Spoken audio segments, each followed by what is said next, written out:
Hello my friends, I hope you're having a lovely day, and in today's video we're going to do an old-fashioned news style video because it seems there's a lot of chatter about this on our Twitter account, so I thought I'd bring it to you guys here. Rumor has it that WWE 2K20 is coming to the Switch. UK retailer Base has added a listing for the game, and it's simply just a WWE 2K20 listing that says it's coming to Switch. No details, no screenshots, no specifics. Now, you can never trust a retailer listing full out, but Base has listed stuff in the past that ended up being true. They've listed things that were previously unannounced and then confirmed later by the developer or the publisher. So it has happened in the past. I'm not going to say Base is the most well-known retailer, nor am I going to say the one that most of the leaks come from that end up being true.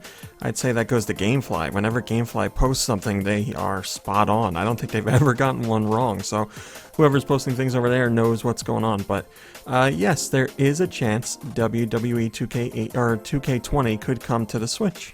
Last time we saw a WWE product on the Switch was WWE 2K18, which I was very excited to see announced because I'm a big WWE fan. I'm a big professional wrestling fan in general, so anything professional wrestling on the Switch is fine by me.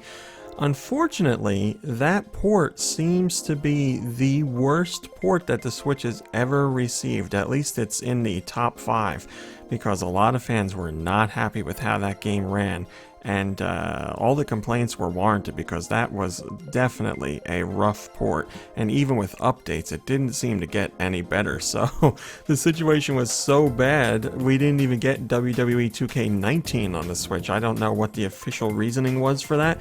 We've gotten other 2K yearly installments after 2018, but WWE 2K19 skipped the Switch. So perhaps it is time for it to come back. Perhaps 2020 is enough time for the developers to get a handle on what they can make work on the Switch and put out a halfway decent product. Hergdeberg on Twitter says, they didn't even bother to fix the last one they released on Switch. Why the hell would anybody buy this? Now that is a valid point. They did release updates, as I said, but they didn't seem to do much.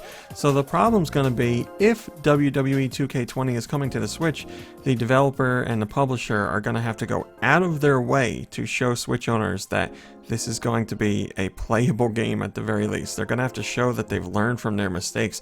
I don't really think they can just be like, yep, WWE 2K20 is coming to PS4, Xbox One, and Switch and leave it at that. They're going to have to, like, at the very least go over specific details for the Switch version and say what's changed and what's going to be in there and, the work that went into it, because to convince consumers who were so badly burned with the previous installment to jump back on this one, it's going to take a lot. I really don't think it's going to be worth their time unless they plan on doing so. And I do think the year break could make for a game that ends up being decent at the very least. Now again, this is all just speculation. We don't know if the game is coming over. I would love for it to come over. I would love more professional wrestling games in general on the Switch. Like I said, I'm just a professional wrestling fan. Even when something like the WWE storylines aren't that great, I can still appreciate the wrestling that goes on. I'm very easy to please. I won't say WWE's storylines right now are all that great, minus a couple of them.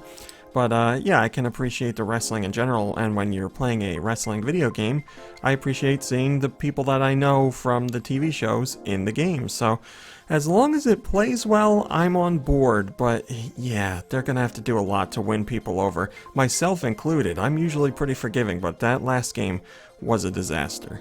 Alright my friends, that's today's video. Thank you for watching, liking, subscribing, and commenting. It's very much appreciated. Thank you very much to all of our patrons on Patreon. Your support is greatly appreciated. It helps me do things like this video right here, as well as our podcast and the site and all that other stuff. So again, thank you very much. I will be back tomorrow with some sort of video, but until then, have a lovely day and a lovely evening, and I'll see you in a few short hours.